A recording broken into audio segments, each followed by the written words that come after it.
Philip Hammond and George Osborne were last night accused of plotting to thwart Brexit over a lobster lunch. The pair were spotted at a Chelsea restaurant before the Chancellor angered cabinet colleagues by refusing to release cash to prepare for Brexit.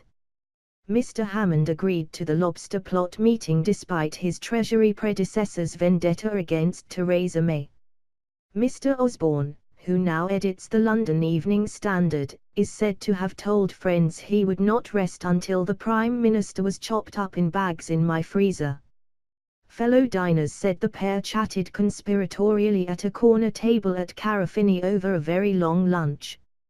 Mr. Hammond ordered the £21.90 house special lobster on a bed of pasta in tomato and garlic sauce. Tory MP Nadine Dorries questioned his judgment in talking to such a high-profile critic of Brexit and Mrs. May. "It sounds very fishy," she said. "You can tell a lot about people by the friends they keep. We know George Osborne wants to wreck Brexit. Why would the Chancellor want to meet him unless he sees Brexit as the enemy? Perhaps it's time he did the decent thing and stood aside." News of the meeting came as Mr. Hammond was forced to issue a grovelling apology to Brussels after describing the EU as the enemy. Mr. Osborne urged the Tories to confront the issue of Mrs. May's leadership. Jean-Claude Juncker warned Britain would have to pay its debts before trade talks started. Tory sources said ministers were pressing Mr. Hammond to release Brexit cash. The CBI, which wants the UK to stay in the single market, urged ministers to unite behind Mr. Hammond's Brexit vision. Downing Street was forced to say the PM had full confidence in the Chancellor. Restaurant plotting has a long history in politics. Tony Blair and Gordon Brown are said to have carved up the Labour leadership at Granita in Islington. Mr. Hammond is believed to be a regular at Carafini, which offers fine Italian food with modern overtones near Sloane Square. A witness to the rendezvous said, "They were huddled together. They seemed slightly conspiratorial. They were talking animatedly but seriously. And they were in no rush to leave. Time didn't seem to be an object. It was a very long lunch." Neither Mr. Osborne nor the Treasury would comment on the content of their discussions last night. A Treasury source said, "Of course the Chancellor meets Conservative politicians past and present. You would be surprised if he didn't." A friend of Mr. Osborne pointed out that in his time at the Treasury he regularly dined with former chancellors and newspaper editors. Mr. Hammond has endured a turbulent week since clashing with other cabinet ministers on Tuesday over the need to release cash now to prepare for the possibility that Britain might leave the EU without a trade deal. The Chancellor infuriated Downing Street by writing an article for The Times on Wednesday in which he suggested it would be irresponsible to start making costly preparations now. Mrs. May issued a public rebuke within hours, making it clear that the Treasury would be required to fund planning for all eventualities. And former Chancellor Nigel Lawson called for Mr. Hammond to be sacked for an approach to Brexit that comes very close to sabotage.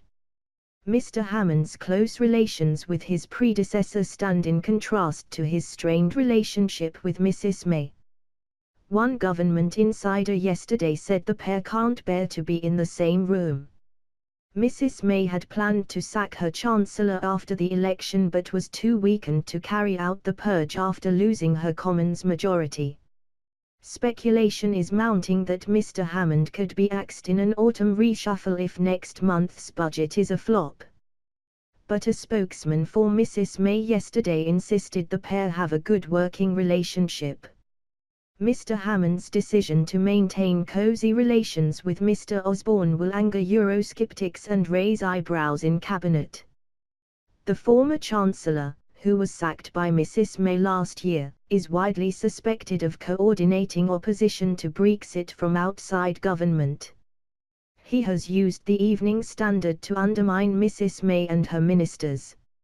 Several former cabinet friends and allies, including party chairman Sir Patrick McLuhan, have now cut all ties with Mr. Osborne in protest. A friend of Sir Patrick said, he has been sent to Coventry. Patrick, who was close to George, isn't taking his phone calls anymore, and he is not the only one. It is hard to overstate the depth of anger and betrayal within the party over the way George has behaved.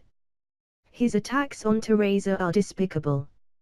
Mr. Hammond yesterday rejected claims that he was acting as a brake on Brexit. The Chancellor, who this week said leaving the EU placed a cloud of uncertainty over the economy, insisted it was absurd to suggest that he was talking down the economy. Speaking at a meeting of the IMF in Washington, he tried to strengthen his credentials on Brexit by insisting he was now ready to sanction preparations for the possibility that the UK might leave without a deal. But in a diplomatic blunder, he overdid the tough talk, describing the EU as the enemy. Within an hour he took to Twitter to apologize for his poor choice of words, accompanying his message with the hashtag #NoEnemiesHere. Sources at Carafini told the Daily Mail that the lunch took place at the end of September.